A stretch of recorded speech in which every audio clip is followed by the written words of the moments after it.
तो hello friend, आज हम बात करने वाले मिनिएचर पेंटिंग के बारे में।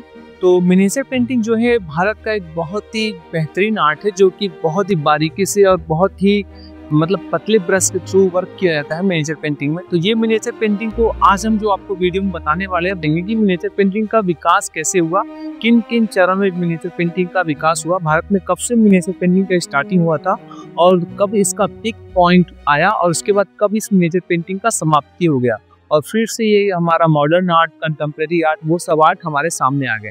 तो आज हम उसी के बारे में बात करेंगे। तो चलिए आपको ले चलते हैं अपने स्क्रीन पर और दिखाते हैं कि मिनिएचर पेंटिंग का स्टार्टिंग कैसे हुआ था और मिनिएचर पेंटिंग की डिटेलिंग क्या होते हैं, उसमें कौन कौन से कलर यूज किया जाता है। तो जैसा कि आप स्क्रीन पे देख पा रहे होंगे कि मिनिएचर पेंटिंग इस तरीके का होता है और मिनिएचर पेंटिंग जो होता है उसमें बहुत ज़्यादा डिटेलिंग वर्क किया रहता है, जिसमें कि आप साड़ी के ऊपर के एक एक डिटेलिंग देख पाएंगे, उसके गले में जो मोतियां हैं उसके एक एक डिटेलिंग देख पाएंगे और जो हेयर है ना, हेयर में भी काफ़ी डिटेलिंग दिखाया जाता है। जो हेयर्स होते हैं उसमें एक एक बाल को इतनी बारीकी से बनाया जाता है कि जिसको आप देख करके समझ सकते हैं। और इसमें जो भी ब्रशेज यूज किए जाते हैं वो भी काफ़ी फाइन ब्रशेज होते हैं। वैसे तो मिनिएचर पेंटिंग का स्टार्टिंग अजंता से हम समझ सकते हैं, क्योंकि उस टाइम पेंटिंग्स में कुछ डिटेलिंग वर्क होना शुरू हो गया था, मगर रियल में मिनिएचर पेंटिंग का स्टार्टिंग होता है पाल स्कूल से। पाल स्कूल के बाद आता है जैन स्कूल, जैन स्कूल के बाद आता है राजस्थानी स्कूल, राजस्थानी के बाद आता है मुगल स्कूल, मुगल स्कूल के बाद दक्कन स्कूल, फिर उड़ीसा स्कूल। मतलब ये एक ऐसे स्कूल है या फिर शैली है जहाँ पर मिनिएचर पेंटिंग का स्टार्ट हुआ और ये सभी मिनिएचर पेंटिंग अलग अलग तरीके से विकास हुए। जैसे कि अगर हम बात करें पाल स्कूल की, तो आपको केवल एक सिंपल फॉर्म में अगर बताएं तो जो इंडियन मिनिएचर पेंटिंग था उसका स्टार्टिंग में कैसा कैसा वर्क था, मैं स्टेप बाय स्टेप आपको दिखा देता हूँ। आप देखिए, पहले सबसे ये पहला पेंटिंग है जो कि पाल पीरियड का है। तो पहले पाल पीरियड में इस टाइप के पेंटिंग्स बनते थे जो कि ताड़पत्र पर होते थे। उसके बाद आता है जैन पीरियड। जैन पीरियड या फिर जैन स्कूल में जिस तरीके के पेंटिंग्स बनते थे वो आपके सामने ये है, और उसमें जो पेंटिंग्स बनता था वो काफ़ी डिटेलिंग के साथ तो बनता था, मगर उसके जो फिगर के शेप है वो प्रॉपर नहीं होते। तो उसके बाद आता है राजस्थानी स्टाइल। तो राजस्थानी स्टाइल का पेंटिंग बहुत ज़्यादा डिटेलिंग के साथ होता था और उसमें भी जब कोई पेंटिंग बनता था उसमें लाइट कलर का यूज, उसके साथ साथ बैकग्राउंड में कुछ प्लांट वगैरह, जिसे राजस्थानी या राजपूत पेंटिंग के नाम से जानते हैं, इस तरीके का पेंटिंग बनना स्टार्ट हो गया। इसी को बोलते हैं मिनिएचर पेंटिंग। उसके बाद फिर आता है मुगल एम्पायर। तो मुगल पीरियड के पेंटिंग्स जो थे राजस्थानी के बाद, मुगल पीरियड के जो पेंटिंग्स बनते थे उसमें डिटेलिंग और पीक पे पहुंच गई। उसमें अगर मूछ बनाया जा रहा है तो मूछ के एक एक बाल को बारीकी से दिखाया जाता था। जैसा कि आप पेंटिंग में इसमें देख सकते हैं कि जब इसमें मूछ को अगर ड्रॉ कर रहे हैं तो उसके एक एक बाल को बहुत बारीकी से ड्रॉ करके दिखा देते हैं। अभी यहाँ पर ब्लर होने की वजह से अच्छे से दिख नहीं पा रहा है। जब इसको अगर रियल फोटो होता तो इसको और जूम करते, जितना ज़्यादा जूम करते आपको एक एक ब्रश की स्ट्रोक दिखाई देते हैं। मतलब डिटेलिंग इतना हाइपर था उसमें, हाइपर रियलिस्टिक डिटेलिंग। उसके बाद हम बात करते हैं पहाड़ी मिनिएचर पेंटिंग। तो पहाड़ी मिनिएचर पेंटिंग में आप देख सकते हो उसमें बैकग्राउंड, जाहिर सी बात है पहाड़ी मिनिएचर पेंटिंग मतलब हमारा जम्मू कश्मीर या फिर हिमाचल प्रदेश साइड से रिलेटेड जो पेंटिंग्स होता है उस तरीके के पेंटिंग। उसमें आप प्रॉपर देखेंगे कैसा बैकग्राउंड में पहाड़ है, पहाड़ के ऊपर छोटे छोटे हाउस हैं और स्काई जो है काफ़ी सुनहरे कलर में है, मतलब थोड़ा सा ब्लू टोन लेकर के ब्लू कलर में।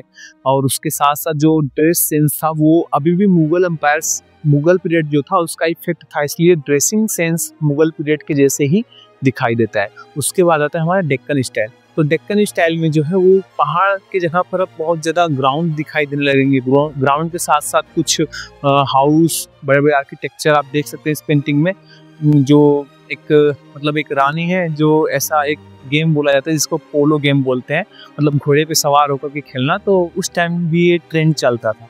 तो इस पेंटिंग में उस गेम को दिखाया गया है कि घोड़े पर बहुत सारे रानी मिलकर के एक साथ उस गेंद को मार रही हैं और कुछ हाथ में से हाथी जैसा कुछ स्टिक वगैरह लिए हुए हैं। तो ये है पेंटिंग डेक्कन स्टाइल, मतलब जो हमारा साउथ का पेंटिंग था, साउथ इंडिया में जो पेंटिंग बनते थे उस टाइप का ये पेंटिंग था। फिर तो ये एक शॉर्ट फॉर्म में मिनिएचर पेंटिंग के बारे में थोड़ा फोटो के थ्रू में बता दिया आपको।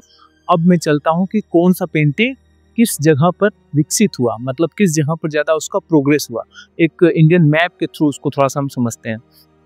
तो सबसे पहले हम बात करते हैं इस पेंटिंग के बारे में, जिसको हम बोलते हैं पाल शैली का पेंटिंग, पाल स्टाइल। ठीक है, तो पाल शैली की पेंटिंग के बारे में हम बात करें अगर, तो इसका जो है पाल स्कूल एक लघु चित्रकला है, सबसे पुराना स्कूल है, मतलब सबसे पुराना शैली है जिसका निर्माण 8th सेंचुरी से लेकर 11th सेंचुरी के बीच में हुआ था। अच्छा, हम इसके थोड़े से डिटेलिंग को बताने के लिए आपको हम दिखाते हैं कि किस पर पेंटिंग किया गया है। जैसे ये है एक पत्ता है, ताड़पत्री जिसे बोलते हैं, इस तरीके से जो पत्ते होते हैं, है ना, ये पत्ते हैं। और इसी पत्ते को जब इसी पत्ते के ऊपर जो पेंटिंग किया है, पहले इसको रखते हैं, अच्छे से सूख जाता है, तो इसी पत्ते के ऊपर पेंटिंग किया जाता है। जैसे कि ये पत्ता है, तो इसमें जो ये वाला पार्ट है, इस वाले पार्ट को, जो ये वाला पार्ट है ना, इसको अच्छे से कट करके निकालेंगे और उसके बाद इसी के ऊपर पेंटिंग करेंगे। इसमें छोटे छोटे लाइन के थ्रू पेंटिंग करेंगे। काफी बारीकी वर्क इसमें होता है, और इतने बारीकी वर्क होता है कि इसके लिए जो टूल्स यूज किया जाता है वो भी काफी महीन होता है। समझ सकते हैं आप, एक हेयर के बराबर। आपका अगर एक हेयर है तो उसमें से उसका जो सबसे लास्ट पॉइंट होगा, उस पॉइंट से इसमें कलरिंग का, फिलिंग का काम किया जाता था, है ना। तो इतने बड़े पार्ट में पेंटिंग किया जाता था और इसी को इकट्ठा करके एक के बाद एक लेयर बाय लेयर करके रखा जाता था। आप जैसे कि यहाँ पर देख सकते हो कि ये है, ऐसे इसको रखा जाता था। ये है पत्ता, इसी के ऊपर लिखा भी गया है, इसी के ऊपर पेंटिंग किया जाता था। उसी का एक पार्ट है, उसी का ये पार्ट है, कटा हुआ पार्ट है, तो इसके ऊपर लिखा भी जाता था, पेंटिंग भी किया जाता था। और ये देख सकते हैं कि उसी का पार्ट है, उसको जूम कर करके इधर पेंटिंग बनाया गया है ना। और ये इसको रखने का स्टाइल क्या था, इस तरीके से लकड़ी के अंदर रखते थे। एक ऊपर एक मोटे लकड़ी का लेयर होता था, नीचे भी एक मोटे वुडन लेयर होते थे, और बीच में इस सारे पत्ते का लेयर होता था, और उसको एक साथ ऐसे फिक्स करके रखते थे ताकि वो काफी दिन तक आसानी से रखा जा सके और अच्छे से दिखाया जा सके। ये उसका टूल्स है। उसके ऊपर जो ये खुद करके लिखा हुआ है ना, ऊपर करके, ये टूल्स है। इसके आगे नीडल होता था, उससे ये काम किया जाता था, फिर उसमें कलर फिल किया जाता था। इस तरीके का ये वर्क है। ओके, तो ये है ताड़पत्र। अब हम बात करते हैं कि जो नेक्स्ट टॉपिक हमारा है, ये जैन स्कूल है। जैन स्कूल में पेंटिंग भी वैसे ही बनते थे, ताड़पत्र पर बनते थे, पेपर पर भी बनते थे, मगर उसके बनाने में जो उसके मतलब जो बनाने में उसके बॉडी फॉर्म है वो थोड़े से टूटे फूटे टाइप होते थे, परफेक्ट नहीं होते थे। ये जैन पीरियड का पेंटिंग है। ओके, अब आगे बढ़ते हैं, है ना। तो ये देखिए है भारत का मैप। इस भारत के मैप पे अलग अलग जगह पर अलग अलग तरीके का आर्ट का डेवलप हुआ। जैसा कि मैं बहुत सारे आर्ट के बारे में अभी आपको थोड़ा एक्सप्लेन कर दिया हूँ, अब इसमें और डिटेलिंग में जाता हूँ। तो हम बात करते हैं राजस्थानी का। पाल शैली के बाद आता है राजस्थानी पीरियड। ये है राजस्थानी वाला इलाका, राजस्थानी वाला एरिया। यहाँ पर जो पेंटिंग्स डेवलप हुए उसको बोलते हैं राजस्थानी मिनिएचर पेंटिंग। तो हम देखते हैं राजस्थानी पेंटिंग कैसा था। ये था राजस्थानी पेंटिंग। ओके, और इस तरीके के राजस्थानी पेंटिंग बनते थे, और इस पेंटिंग को बनाने के लिए पेपर का यूज किया जाता था, और पेपर का भी यूज किया जाता था, कपड़े का भी यूज किया जाता था। जैसा कि आप देख सकते हैं इसमें डिटेलिंग कितना ज्यादा है। पतले ब्रश का यूज किया गया है। अच्छा, ब्रश कैसे होते थे, जरा से आप ये भी देख लीजिए कि इस टाइम के ब्रशेस कैसे होते थे। जो मिनिएचर पेंटिंग बनते थे उसके ब्रशेस कैसे होते थे। ये उसके ब्रश है, और ब्रश इतना पॉइंट है, कलर को काफी अच्छे से पहले एब्जॉर्ब कर लेगा, मगर उसको जब अप्लाई करना होगा तो केवल एक हेयर, जो ये पॉइंटेड हेयर है आगे, इस हेयर का यूज करके ये कंप्लीट करता था। इसने पॉइंट हेयर है इसमें, और ये इससे भी ज्यादा स्टेप बाय स्टेप आप इसमें देख सकते हैं कि एक के बाद एक इसके हेयर कितने पतले होते जा रहे हैं। ये एक पॉइंट है, केवल एक हेयर है, और सेकंड जो है इससे भी ज्यादा पतला ये वाला है। और इन सबसे इतने फाइन काम होते थे कि एक एक लाइनें हेयर के बराबर, आपके जो मतलब जो हेयर होते हैं उसके बराबर इसमें लाइनिंग चल सकता है। ये यहाँ पर आप देख सकते हैं कितने फाइन लाइनिंग हो रहे हैं इससे। ओके, तो इस तरीके के उस टाइम के ब्रशेस होते थे।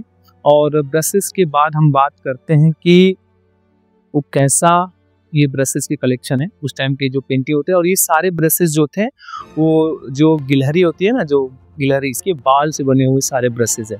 तो अब हालांकि ये अब मिलना बंद हो गया, क्योंकि अब ये हमारे जो नेचर में गिलहरियां हैं उनको मार के या फिर उनको पकड़ के हेयर कट करके थोड़ा पैनिक होता था, जिसकी वजह से अब इसको बंद कर दिया गया है। इस तरीके के ब्रशेस नहीं बनते, अब सिंथेटिक्स ब्रश बनते हैं केवल, जिसमें हेयर नहीं यूज किया जाता है, शायद कुछ नैनोल या फिर कुछ सिंथेटिक्स हेयर यूज किया जाता था। ठीक है, तो इस तरीके के पेंसिल से, इस तरीके के ब्रशेस से इस तरीके का डिटेलिंग वर्क होता है। कितने फाइन वर्क होते थे, एकदम एक एक लाइन। और कलर कैसा होता था, हम कलर की अगर बात करें तो आप देख सकते हैं यहाँ पर ये कलर है, सारे कलर मतलब अर्थ कलर होते थे। जैसे कि टर्मरिक से बन गया येलो, और ब्लू स्टोन से बन गया ये ब्लू कलर। ये ब्लू कलर आप देख सकते हैं, ब्लू स्टोन से ब्लू कलर, व्हाइट स्टोन से व्हाइट कलर, और ब्लैक चारकोल या फिर काजल से बन गया ब्लैक कलर, और जो ब्राउन स्टोन होता है उससे, या फिर बोलते हैं आयरन ऑक्साइड बोलते हैं, उससे बन गया ब्राउन कलर। एक ग्रीन स्टोन आता है उससे बन गया ग्रीन कलर। मतलब स्टोन के मिट्टी के ज़्यादा यूज किए जाते हैं। अलग अलग जहाँ पे अलग अलग तरीके की मिट्टी होता है ना, उसका जैसे यहाँ पर आप देख सकते हैं जो सिंदूर होता है उससे बन गया ये आपका हल्का जो सिंदूर कलर होता है वो बन गया। तो इस तरीके से कलर बनते थे, नेचुरल कलर, ये सारे नेचुरल कलर थे और इसको बना करके इस तरीके से रखा जाता था ताकि वो कभी भी हम उसको यूज कर सकें। आप देख सकते हो सभी में कलर है, इसमें थोड़ा सा वाटर का ड्रॉप डालो, फिर फिंगर से इसको अच्छे से घोल दो और ये कलर रेडी हो जाएगा। वाटर पर ड्रॉप डालना है, ये कलर सारे सूखे हुए हैं, अब इसको जब चाहे इसमें वाटर का ड्रॉप डाल के फिंगर से इसको अच्छे से मेल्ट करके यूज कर सकते हैं। उस टाइम के जो कलर्स थे इस तरीके का कलर हुआ करता था। तो कलर कैसे बनता है बता दिया, कलेक्शन देखो यही है, ये पेंटिंग मतलब कलर वगैरह रखा हुआ है, इसको अच्छे से फिंगर से घोटो, इसको बोलता है घुटाई करना, अच्छे से घुटो या फिर अच्छे से मिक्स करो और फिर उसको यूज करो। इस तरीके का कलर होता था और पेंटिंग एक एक करके मैंने आपको दिखा दिया। अब जो ये राजस्थान पेंटिंग था। अब राजस्थान पेंटिंग की हम बात करते हैं मुगल पेंटिंग का।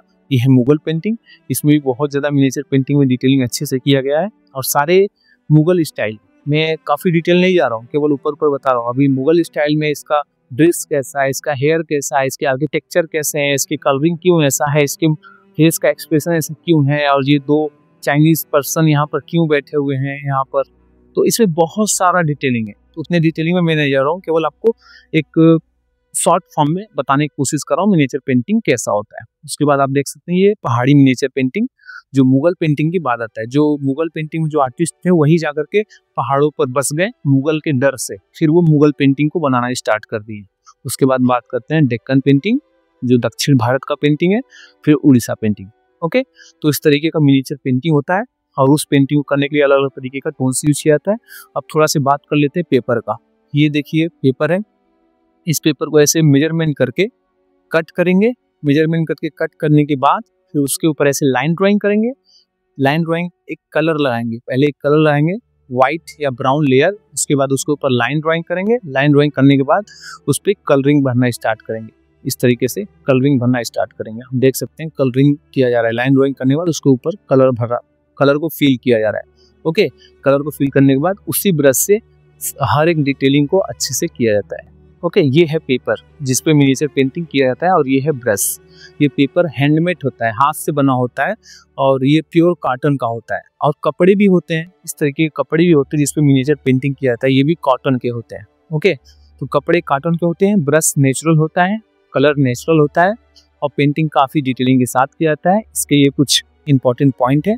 और पहले पत्ते पर होता था, फिर कपड़े पर, फिर पेपर पर, ऐसे ऐसे बदलता चला गया, समय के साथ साथ पेंटिंग बदलते चले गए। ठीक है, तो आज का ये वीडियो में समाप्त करता हूँ। आपको ये वीडियो कैसा लगा कमेंट करके जरूर बताएं। अगर आपको ये अच्छे से समझ में आ गया कि मिनिएचर पेंटिंग क्या होता है, कैसे किया जाता है, तो कमेंट करके हमें एक बार जरूर बताइए।